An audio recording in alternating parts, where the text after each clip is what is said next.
कुछ भी कर लो हेमंत बिस्व शर्मा साहब, आप हमारे हाथ तोड़ना चाह रहे, कहां तोड़ना चाह रहे बोलो, मैं आके अपने आप को पेश करने को तैयार हूं। भोगने को आता नहीं और काटने को आ गया। तुम गरीब आसाम के मुसलमानों को गोली चलाने का वीडियो बनाते हो हेमंत बिस्व शर्मा, तुम आसाम के मुसलमानों को गोली मारने से पहले असदुद्दीन ओवैसी के सीने पर गोली मार दो, मैं मरने को तैयार हूं। जान दे देंगे इसके लिए, क्या बात कर रहे हो आप? रुको जरा। अरे तुम क्या जुल्म करोगे, तुम कितना जुल्म करोगे?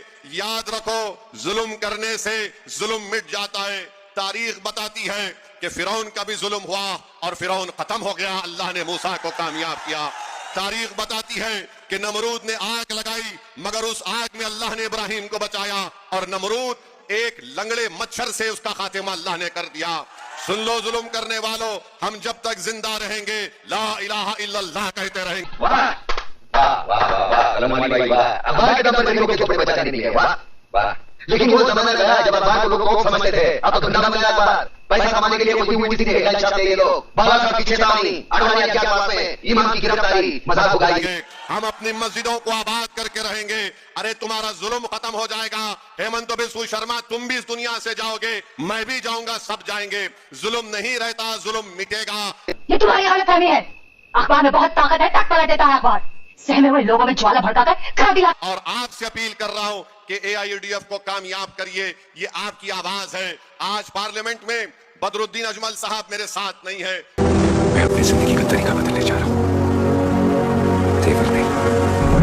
पार्लियामेंट में वक्फ का काला कानून मोदी की सरकार ने बना दिया। हमारी वक्फ की मस्जिदों को, दरगाहों को, खानकाहों को छीनने की कोशिशें की जा रही हैं। मैं आपको कैसे बताऊं, उस वक्त पार्लियामेंट में जब वक्फ का कानून बनाया जा रहा था तो मेरी आंखें तरस रही थी कि काश मेरे साथ बदरुद्दीन भाई होते, अख्तर अली मान होते, इम्तियाज जलील होते, हम उस काले कानून को रोक देते। बताओ आज आप क्या हो रहा है।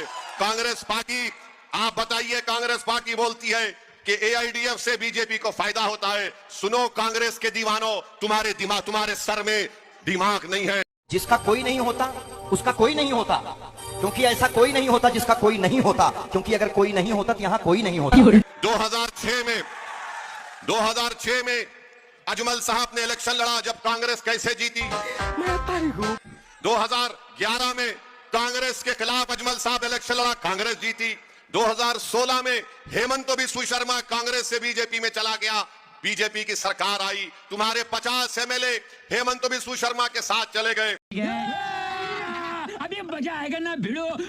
2021 में तुम इतनी बेशर्मी से बात करते हो कांग्रेस वालों, तुमने बदरुद्दीन अजमल साहब का गिरेबान, उनका हाथ थामा, और फिर आज तुम कहते हो कि AIUDF से बीजेपी को फायदा होगा। बीजेपी को, हेमंतों को फायदा पहुंचाने वाले का नाम कांग्रेस पार्टी है, बदरुद्दीन अजमल नहीं है।